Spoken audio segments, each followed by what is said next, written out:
Chapter 56, The Interrogation. While Marcus and Tom were trying to figure out what Lord Varric might want from them, two guards and the mouse-like prison manager entered their section. Yeah, take them all to other holdings. Clear this side. I don't want these rats shouting unwanted things to my precious guests. The guards started moving prisoners out of their cells one by one. Marcus watched as men were led away in chains, some protesting, others just looking resigned to whatever was happening. While all this was going on, Marcus started thinking. And the more he thought, the worse he felt about everything. What had he been thinking? He wasn't some hero. He wasn't Frodo with a magic ring or anything like that. There was no fellowship. What was he thinking, creating fellowship with a half-dead mage? There was no magical solution to end Malachar either. He should have just kept selling his soap, maybe invented ice cream or soda or something, lived a fat, rich life until Malachar came to Drakmor anyway. At least then his family would be safe. At least then Tom wouldn't be sitting in a prison cell with a busted face. Marcus was still beating himself up when more footsteps echoed through the corridor. Lots of them this time. The sound of expensive boots on stone. Two guards in shiny armor entered first and took positions on either side of the corridor. Then Lord Varric walked in looking like he owned the place. Behind him came Alice. Marcus felt his stomach drop when he saw her. She looked tired, like she hadn't slept, but she was dressed better than usual. Nicer robes, her hair done up properly. Varric waved at the guards by the entrance. You all wait here. This won't take long. Come, my child. Let's solve this mess. Tom, who hadn't been paying attention to the fancy entrance, suddenly noticed Alice. Alice, run! I heard he's the bad guy. Marcus shot his cousin a look that said, "Shut up and sit down," without using any words. Tom got the message and plopped back down, but he was still watching Alice with concern. Don't worry about me, honey. Her voice sounded weird, too cheerful. Marcus and Alice locked eyes through the bars. Marcus. Alice. His voice came out flat and cold. Lord Varric stepped closer to Marcus's cell. Marcus of Millhaven. What do you say about creating a conspiracy with that old silver fox to take me down? Is this the court? Am I being tried right now?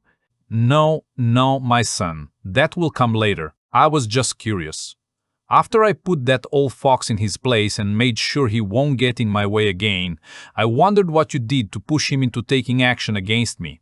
I didn't do nothing. Well, you basically pushed Master Timon to find evidence and take action. I'm just a refugee kid trying to make a quick buck. In fact, Alice brought me to the academy. Is this true, Alice? Sir, his innovations with ink and paper. Varric cut her off with a wave of his hand. Enough. I'll be brief. I'm here because I want you to testify against Master Timon and Commander Kane. They tried a coup with the help of Lord Hammond. You're just a kid and you have this giant family. He pointed at Tom. You don't want anything happening to them. Master Timon and Commander Kane will die regardless. But I want Lord Hammond and his province. So if you say what I want you to say, you and your family leave. His voice got firm on that last part, and Marcus felt a chill run down his spine. Varric turned and walked out, leaving Alice alone with them. Okay, here are the things you need to say in front of the royal court. She pulled out a paper. I'll say whatever you want me to say, but just tell me this. Why did you do it? What did they offer you? Head scribe position? Shut up. But you wouldn't sell your sister for head scribe, so maybe head of the academy? But no one would respect a 20-year-old scribe suddenly becoming their boss. Shut up. She said louder this time. Maybe a job at the palace? Headmistress to the sweet Lord Varric? I said shut up. She screamed, her face going red. No one offered me anything, and I didn't sell my sister.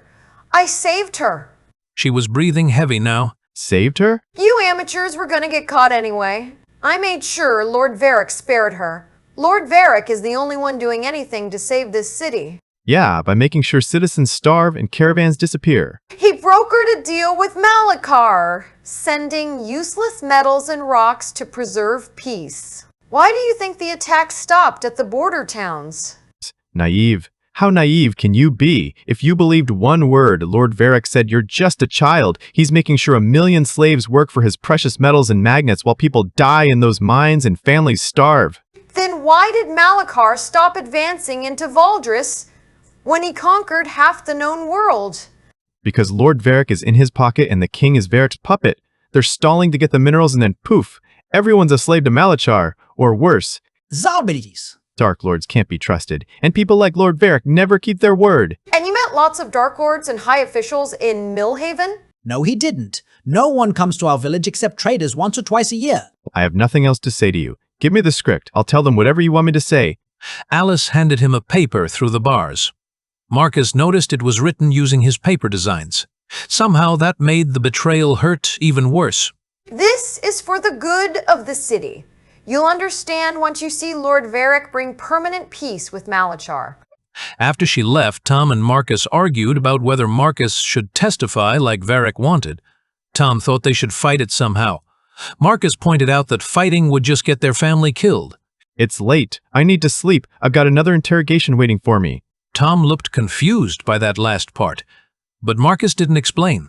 How could he tell his cousin that in another world police had arrested him for researching bomb-making?